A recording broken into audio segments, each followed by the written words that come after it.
got to try something. You have to change the mold. You've got to be either ultra aggressive. You've got to take more risks because right now, just playing safe, playing standard isn't going to cut it against EDG. Absolutely not. Both strategies that they've tried so far haven't really paid off. The second game, things were a little bit better early on. They didn't have that hemorrhaging that we talked about that we saw in game one. But when they tried to make the play for Baron, EDG just ends the game 2 minutes after that. And it's really incredible how quickly this team's able to execute as we get into Champion Select for what could be the final time for Detonation FocusMe at Worlds 2018. As we go into the bans, they quickly respect the Akali from Scout last time. They will not play against that one again. And they'll then target ban Mako with Alistair and Leona being banned away. Across the board, EDG take out Urgot, Aatrox, and Tahm Kench. Looks like a Rakan first pick coming out from Detonation FocusMe. I saw the Leona ban and I was like, all right, that only means one thing. It's very indicative. Yeah, they have a bot lane in mind. So Edward Gaming, they may be looking to go for the Kai'Sa themselves. They could also go for the potential Nautilus. Braum is an answer as well to this bot lane. But based on Mako's champ pool, I feel like he can play almost anything. In fact, they may just steal away the Lovers Duo and say, you know what, you can have Kai'Sa. We're fine with that. We're more than happy to take this champion away from you and see what else Detonation FocusMe have got. This is going to be one of them bad breakups, Vedius. We'll see how that plays out in bottom lane as the Gragas locked in again for the side of EDG. They've already shown they can flex it around, so we'll see where it ends up going this time around. Detonation FocusMe now. 2 more picks to go before the next round of the bans comes in. Hovering over Yasuo, but that's one of those picks that I'm not going to get baited by because usually people switch away from it. There we go. That's a lot more in line with what I was expecting. Steal on the Nocturne. We already talked about how it is his most played champion, and it looks like they're going to add yet another play on that one here. So the fact that EDG have blind picked the Gragas all 3 games just goes to show how much flexibility it offers. You already talked about how it could be played up towards the top lane. They can put it in the jungle. They can play it in support. It kind of has flexibility all across the board, and it's a very safe blind pick for EDG as all of the members seem more than capable of playing it. And you never really know where it's going to go. So I do like this pick coming out from Edward Gaming. Interesting if Detonation FocusMe choose to go for this because Tristana, not that lane dominant, considered not the greatest pairing up with the Rakan considering how strong an engage tool he is. But maybe they'll look to just primarily use him as a setup for the Nocturne follow-up around the level 6 mark, where we could see Detonation FocusMe just hard invest in the bot side of the map. Detonation FocusMe wanting to make sure they get that AD carry before the second part of the bans come in and it gets potentially targeted even further. Edward Gaming, though, lock in the Syndra, making sure that they don't get that banned away from them. They're going to have Scout on one of those powerful one-shot champions yet again. And it's interesting how often EDG will lock in their mid laner in the first half of the draft. They'll either do it here so that they can look to ban away some of the counter picks to Syndra, or they'll just try and get Scout on something that's considered strong in the current meta, like the Akali. So I wouldn't be surprised if we see things like an Aurelia ban. We may even see the Ziggs ban, because one of the obnoxious matchups for Syndra is just those wave clear mids, because her mana cost can be pretty high at early levels, and she doesn't have the greatest wave clear herself. So they may look to take that away from Saros. Heimerdinger is not the best matchup because, funnily enough, you can use his turrets against it. Yeah, you just throw the turrets at him. It's like, here, you threw this on the ground. I think you want it back. Have it. We'll see how they decide to go about this second part of the draft, though, as the Kindred will be banned away by Detonation FocusMe. Once again saying, we don't think that Gragas is a jungle Gragas. Ziggs banned out by Edward Gaming. Once again, my man Vedius calling the shots, saying, nope, this is what they're going to do. Psychic palm readings available now, only $5. 1-800-VEDIUS. Well, if Detonation FocusMe are continuing with the jungle bans, they may go for a Trundle ban here, but Skarner could be the other one that I think is a little more realistic. Oh, okay. Oh. I wasn't expecting that. Definitely, I think, a ban over towards Hart. It is his most played jungler. I perhaps should have guessed that one. That would have been the easiest guess, if I'm being honest. All right, let's see what direction they go now in the second half of the draft. Kindred, his second most played jungler as well. So really looking at Haro there as the Ornn will be locked in very quickly there for EDG, saying Ray's going to be on this one, put him on the tank, put him on some engage potential. And honestly, with the way Detonation FocusMe seems to have targeted him more than pretty much anyone else, put him on something that even if it falls behind, you can always blow the horn and have a good time. Yep. When in doubt, call the Ornn, for he will surely blow the horn, and it guarantees an engaged startup. already Edward Gaming have got themselves pretty solid lanes in terms of the early game. Xayah, Syndra, Ornn all hold their own very nicely. Evie actually going to be bringing out the Shen, considered a pretty strong duelist at early levels, and pairs up very nicely with the Nocturne as well. Remember how I said I wanted to see a lane count? Level 6, Nocturne, Shen, Rakan. Bot lane is a prime place, excuse me, to set up that tent and invest towards the bot side of the map. Detonation FocusMe saying, I don't care that Syndra can throw them back at us.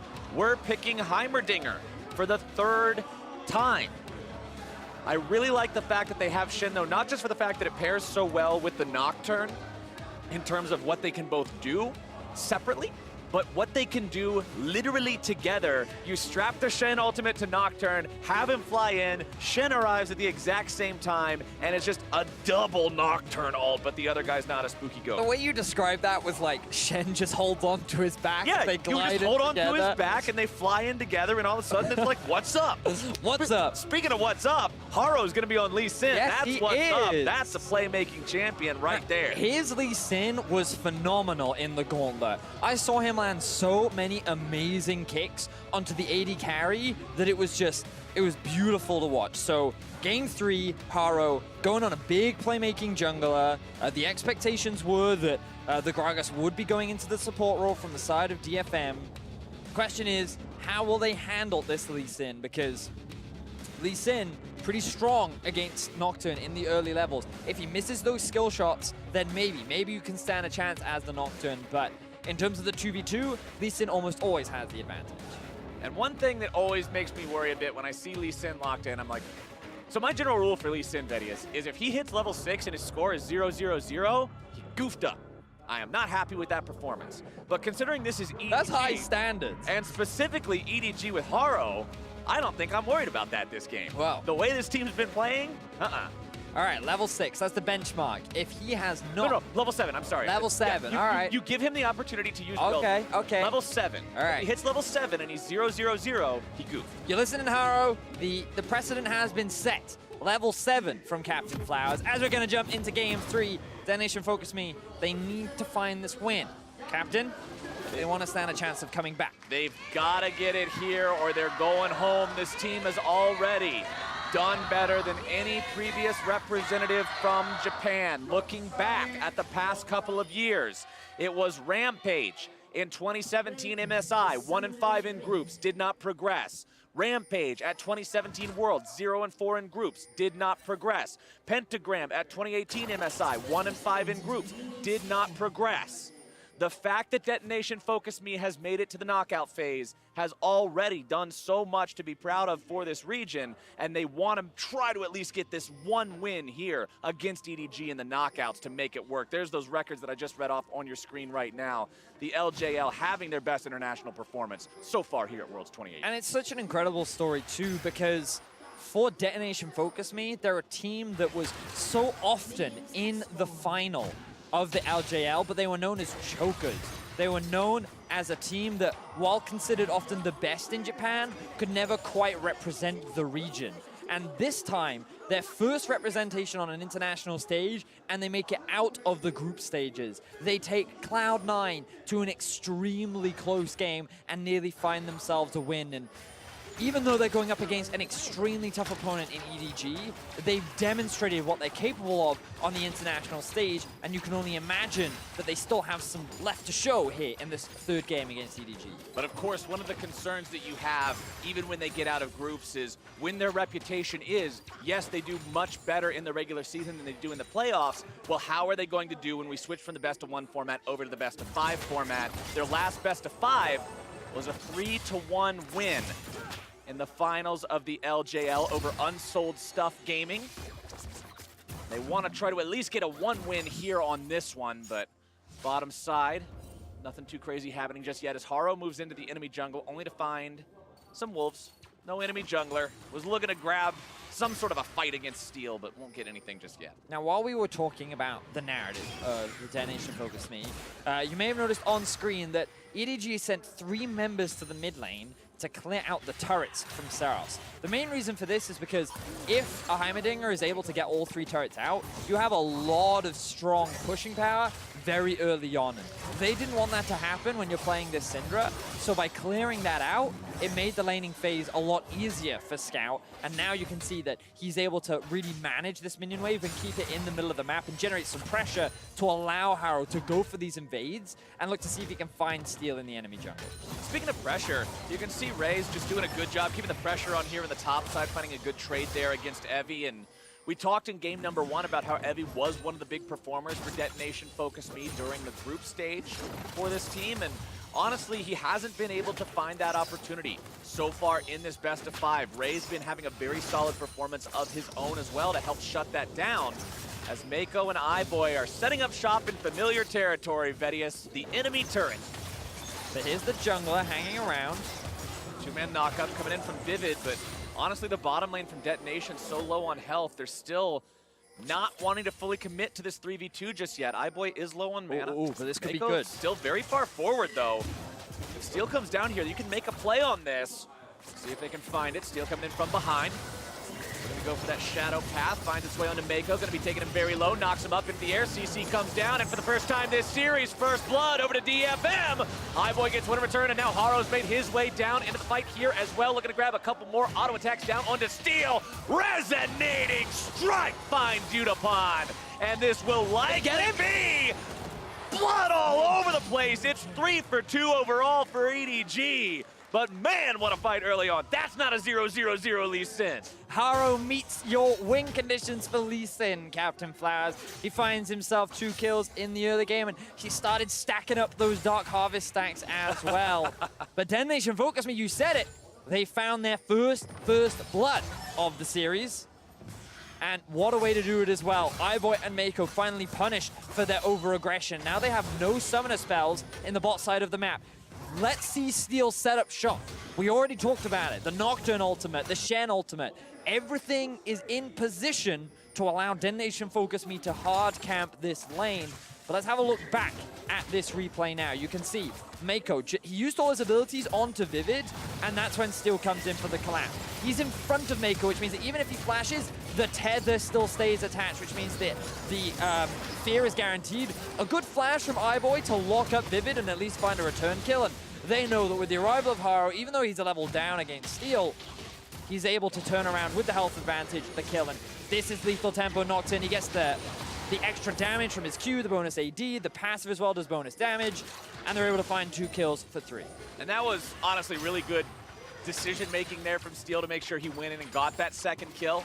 EDG up in gold a little bit right now, but considering they got the overall edge in that fight, that's understandable. But both of these junglers on the board early. That's what I want to see. Tiamat in the inventory for Harrow. He's going to be clearing those camps out faster than ever. iBoy finding some good damage down on the Udapon here bottom side. Vivid eating a lot from Mako on the back end of the fight here as well. And with that one trade, that means again, Vedius, Udapon and Vivid just have to sit on their back foot. Saris now taking a bit of damage. EDG doing what they do best, flash it. Oh, looks to make the play, the flash out. Got him. One more tickle, do it. Scout's got the solo kill. Scout does it once more. He is decimating his lane opponents, regardless of who he goes up against. He's able to find these outplays. Now on the Syndra, he kills Saros. Saros down on that trademark pick yet again. We talked about how good he was on this Heimerdinger, but it seems like EDG just has the pick all figured out. Harrow walking forward now, gonna eat a lot of damage there from Steel. That's not a fight you're gonna win, man! Him! Solo kill! Steel now 2-1-1 on the Nocturne. It was he who found the Lee Sin in the jungle, and if Nocturne gets that first hit, he's able to proc the lethal tempo, and he was able to find out the kill. Harrow, he did, I'm not sure if he had a control ward in his inventory or not. I'm going to assume he didn't, because he didn't jump out to safety. And if he had, he would have gone away with his life, but Steel threw down the smite. He has the red buff tick over, and now he's got the completed jungle item. DFM, even though they've lost a couple kills across the board, there's still a very clear win condition, Captain Flowers. We just need to see Steel use the advantage he's now built up for himself. There's also a very clear 1 kill per minute so far in this game. Here we go, level 6, level 6. This is the bot lane play we were talking about. Steel wants to make this one happen. Xayah ult not available yet, still only level 5 for iBoy. Mako, the same thing being said for him. Steel's hanging out back here, doesn't want to accidentally walk over a ward by going too far forward. Vivid looking for the opportunity to go in here. Steel's going to decide to start things off on his own. Can they find the CC? They've got iBoy knocked up into the air. Steel grabs the first kill, and they'll walk out with that success. Beautiful stuff from DetonatioN FocusMe. Exactly what we wanted to see. You get an extra kill onto your Nocturne. Great use of the ultimate. The Shen ulti is still available as well, and the fact that you're putting iBoy behind, getting Yutapon into a position where he can be a big carry is great for DetonatioN FocusMe as the game progresses. Haro trying to make something happen here in the top side. Almost seems like they've switched up game plans, where it's now EDG trying to make plays top after DetonatioN FocusMe already finds their success bottom side, and now they're knocking down this tier 1 turret. Something Trist is adept at, she'll get even better at as the game goes on, but getting first turret money in your pockets 8 minutes into the game is fantastic for this team, who now have themselves a gold lead. Great to see from DetonatioN FocusMe. Game 3, they're not down and out. After the first 2 games where EDG just stomped and controlled DFM in the early game, they are now bouncing back, and it's off the back of their jungler Steel, the man that the team often relied on during their regular season to get them their early game leads. Is now 3-1-1 against EDG, and has everything that he needs to help them get through this part of the game. Ulti is coming back up soon. We need to see him keep the pressure up. He could go mid, there's no flash there, or he could continue his pressure down bot, where both iBoy and Mako have got their summoners back. Absolutely just needs to stay on the map, keep this gold close. Here's a gold graph showing the difference between DetonatioN FocusMe and Cloud9 on day 3 of the play-in group, but now Seros going to be in some trouble. Haro's got the damage on that one. They'll pick him up, and that is Edward Gaming getting themselves kill number 5. DetonatioN FocusMe. They also have to respect that EDG can be proactive on the map themselves, and the long-range ulti from Ray was great setup when Seros did not have his flash available. The chain CC from Scout and Haro together was enough to find themselves a kill onto the mid laner, and Seros, he hasn't had a great series. A lot of attention has been thrown towards him. Yes. And at 0-2-0 right now, EDG find the kill advantage once more. I mean, a lot of it, too, I think, has to do with the nature of the pick. Heimerdinger is one of those champions that doesn't have any inbuilt escape mechanisms, naturally pushes the lane, naturally encourages you to want to gank him, and EDG says much obliged. And in most instances, it's really difficult because whenever you try to get close, the turrets can often swing a gank back in your favor, but when an Ornn ults from half the map away ends up hitting you in the face, like, what can he do, right? Like, so it's a very unfortunate situation for Seros to be in. His flash is now back up, and the laning phase should get just a little bit easier for him. Still within 1,000 gold here for DetonatioN FocusMe. They do drop that first Ocean Drake, but that's not too big of a deal just yet. You are seeing the lanes get flipped upside down now as the bottom lanes head topside and vice versa. Evie down 20 CS compared to Ray, who is going for the Iceborne Gauntlet build this time around on the Ornn, supplying a little bit of extra damage and trading potential against his opponent. Seros gonna just kind of have those turrets deleted instantly now versus the Syndra, as the Rift Herald will be started up by DetonatioN FocusMe. This will be spotted out though by EDG, and with the Syndra and Lee Sin, you would expect EDG to be the stronger at this point in the game. And you can already see them moving up. Ornn has rotated up as well. Evie still has his ulti, so he could join the fight, but I don't know if DFM want to go for this. Oh, I think we're going to have a fight for it, Vedius. Seros is coming in from the side, looking to find the damage. Steel goes into the fight already, looking to make something happen. It's a multi-man charm coming in through the quickness, but Vivid's already down. Steel having to get himself away on this one. Flash out from Seros as well. Ray goes over the wall, still looking to chase after, find that CC. As Evie's going to be looking to block people off, finding the taunt, and Horo's taken out by Yutapon. Evie still looking to get himself away from this one. iBoy trying to provide some chase in that damage. But Mako will not be able to bring the CC to keep them close by. Ooh, it looked like iBoy was going to drop right at the beginning of the fight, but both of his summoner spells had come off of cooldown, and he flashes to safety. EDG then start to turn that fight so heavily in their favor. And we talked about the strength at this point in the game, and you could see EDG, with the champions that they have, with the amount of damage that they had at their disposal, were just in a better position to win out on that fight. Fortunately for DFM, it only ends up being a 2-for-1 in favor of EDG, but DFM, they need to slow things down a little bit. They need to wait until they hit those crucial power spikes before they look for another fight like that. They seem so ready to skirmish, Vedius. Let's take another look at this crazy fight. So you can see the multi-man stun coming out from Saros means that he hasn't been able to get any turrets down just yet.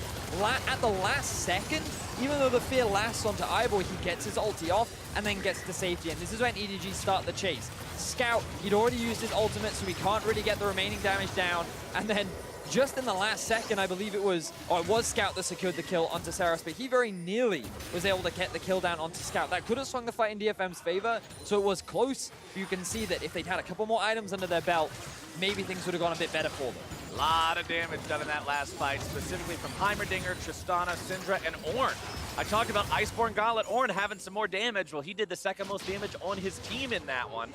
Remember that early on in League of Legends, ladies and gentlemen, the base damages on tanks pretty darn high. Yep. They can do a lot of damage if you line up in those AoE cones and ram patterns and everything else that Ornn's able to cause chaos in. As it's now up to Detonation FocusMe to just continue hanging tight here. Still not down that far. We're approaching that 15-minute mark that we use as the marker for when we're out of EDG territory. Beautipon's hanging out in the brush here on the top side. Does have buddies hanging out in that river here too. Steel ready with the Nocturne, all if they decide to use it, but Eyeboy and Mako are going to get themselves out of here right back into their own jungle, sweeping out some vision. And honestly, that's what I'm going to be looking at a lot, Vedius, is vision as we progress further into the mid-game. Who can set up the picks? Because there's so much potential on both fronts. You're quite right.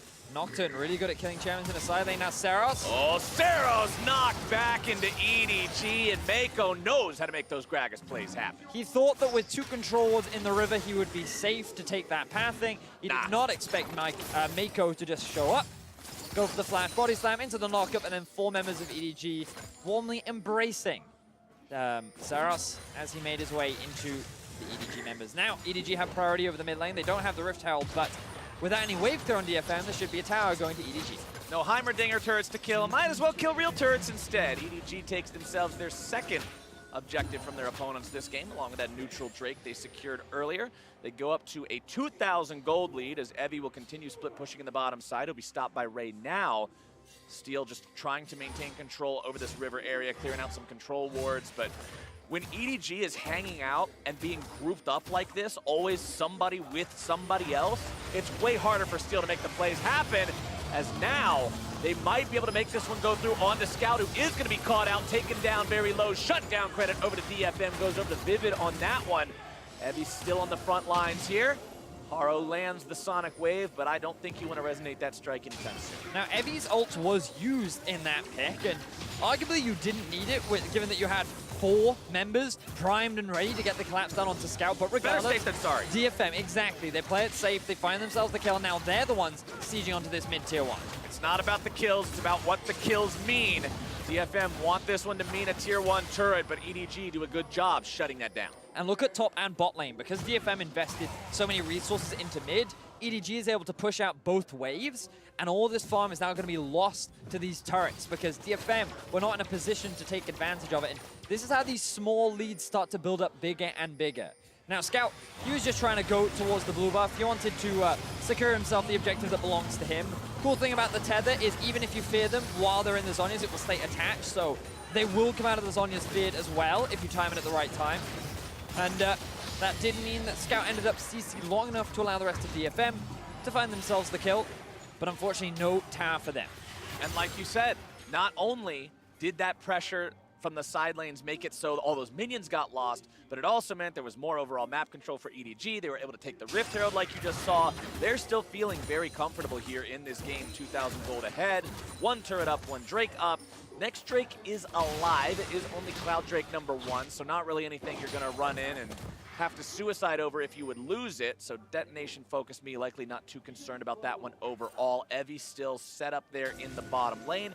Has teleport, but no ultimate on the Shen. Teleport also up for Ray, so if the fight breaks out, expect it to be everyone at the same time as Haro can clear this Drake out himself and then continue with the rest of EDG. You can see Mako moving into enemy territory now, feeling brave enough with the lead EDG has to set up vision and start making things scarier for Detonation FocusMe. We've got to remember, though, 17.5 minutes in, the game is still very close. Only 2,000 gold separates the two teams, and if DFM can secure themselves another tower, that'll drop to about 1,000.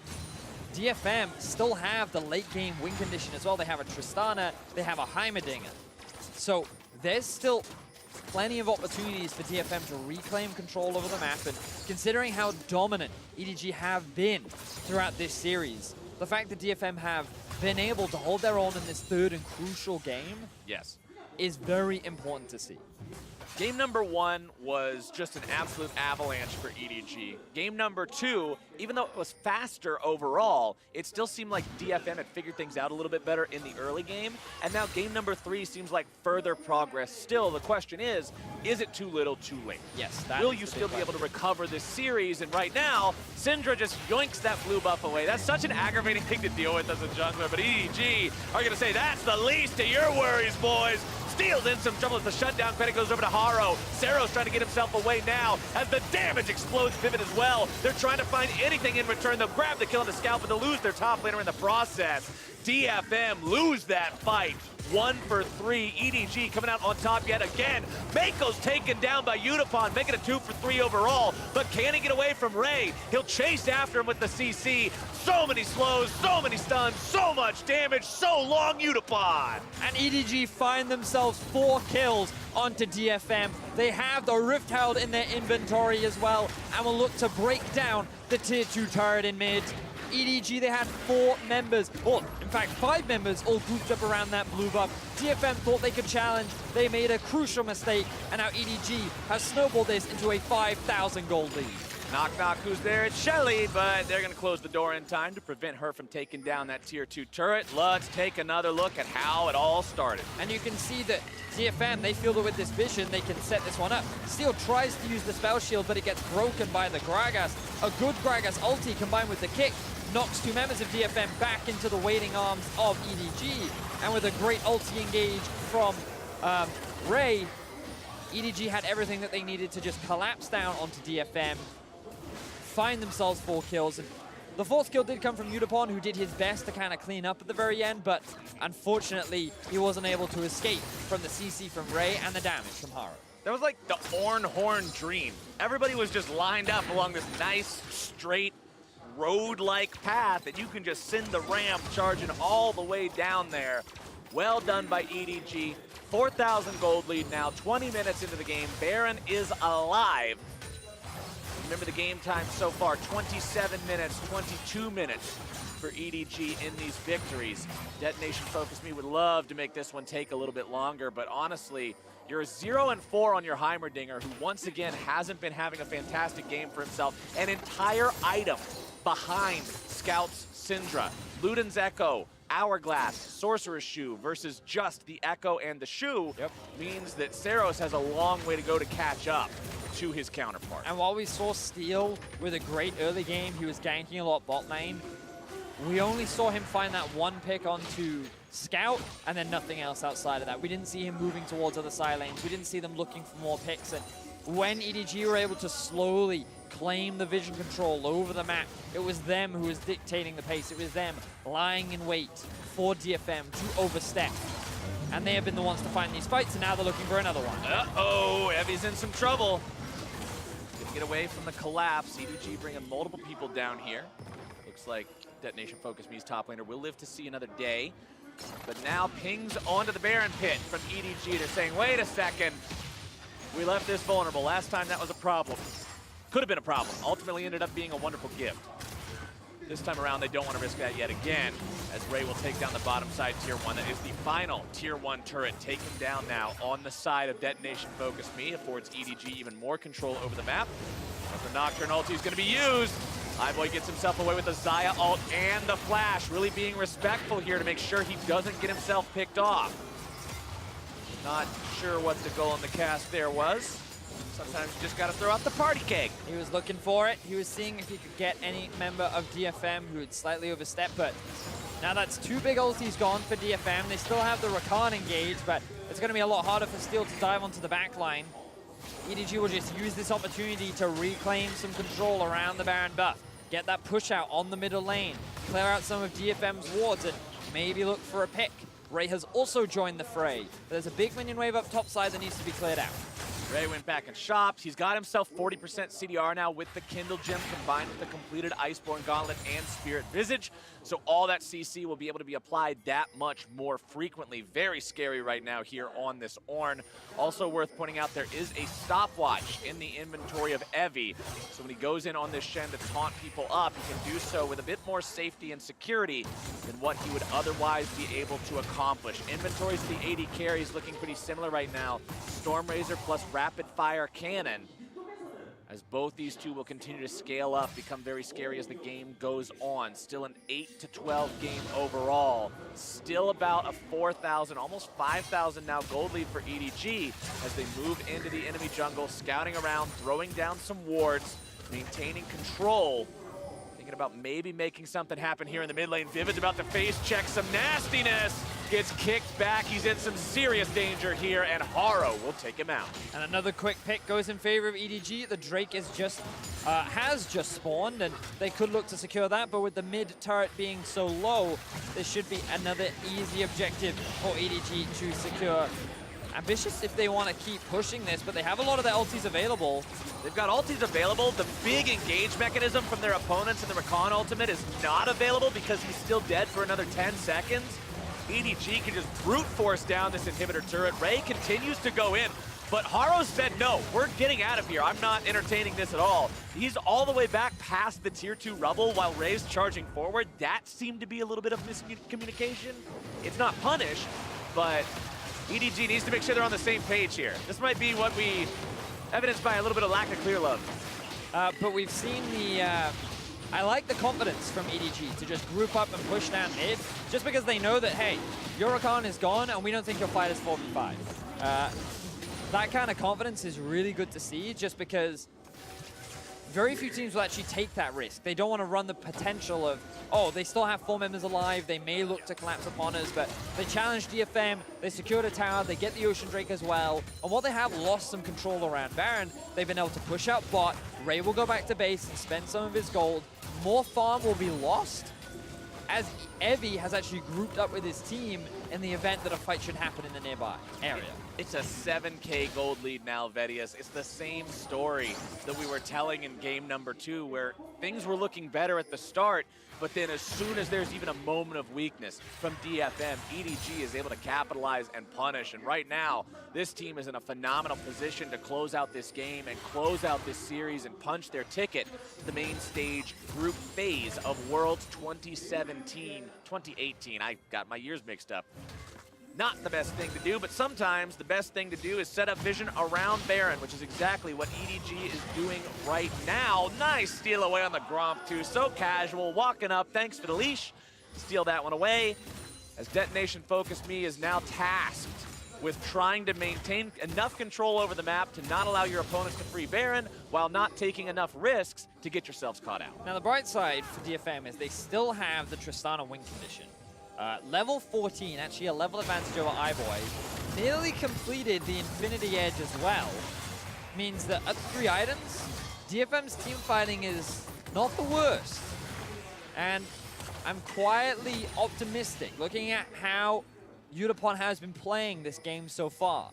One good engage, if they're able to find a quick pick onto either Scout or iBoy, maybe DFM can swing a fight in their favor, but obviously, it's still an uphill battle. That is a very healthy gold lead that EDG have for themselves. As you mentioned earlier, a whole item sits on top of Scout over his mid lane counterpart, and Ray is just so tanky as well, with 3 items completed as well.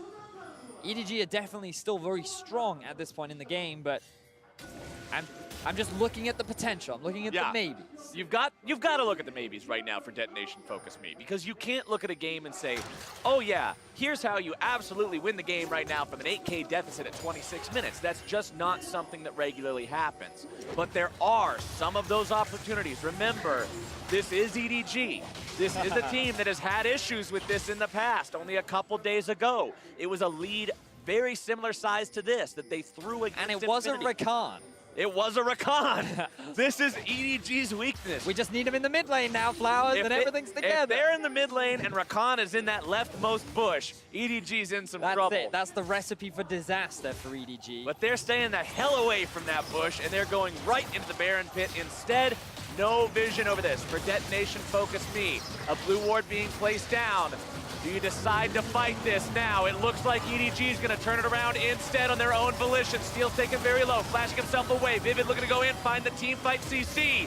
Does manage to get it down onto a couple, still going to be taken down by Scout. Heavy goes into the back line to find iBoy. That'll at least clean up some of the damage on the side of DFM, but EDG may yet be able to take him down. Ray's going to solo out Utapon if he isn't careful, as Evie finally falls to Mako, and Ray is going in and claps them right back into the spawn platform. And EDG made the smart call there, not committing to the Baron, not running the risk of it getting stolen, immediately turning onto the jungler, finding a kill and finding the fight. They now have 4 members alive. Ray is just zoning away Seros as EDG looks to secure the Baron. EDG had quite a lot of tunnel vision there onto Seros. 2 different people also pulled away to help Ray as Haro frantically pings Baron and says, no, I need help with this. But they will come back together. They'll secure the Baron. They'll secure the kill onto the enemy Heimerdinger. They'll secure themselves an absolutely massive 5-digit gold lead yet again.